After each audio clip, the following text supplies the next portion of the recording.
नीचे सर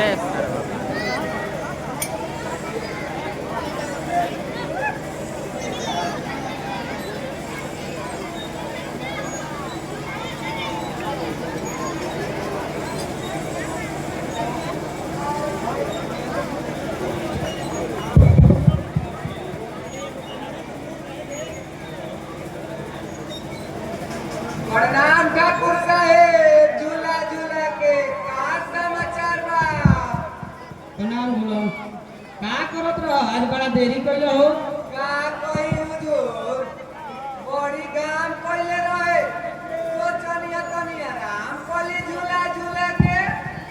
अच्छा उ सब तो ठीके बा, सब काम धाम आशा से चलत बा नु। काम वो हमारा रहते ना चली झूला झूला के, हमारे नाम झूला जेकरा में होने के हम डाल दिले वो अपने आप झूल जाला झूला झूला के। अच्छा एगो काम कर, तनी खाता बही खोल के देखा कि केकरा भी कितना कितना उधार बाकी बा। जी मालिक, अभी देखो तनी।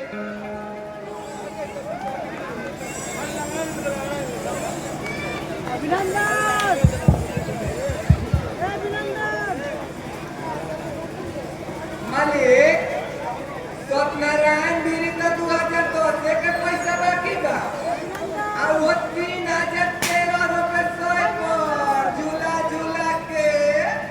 जब ई बात बा तो तू जाके तगादा काहे नहीं करत?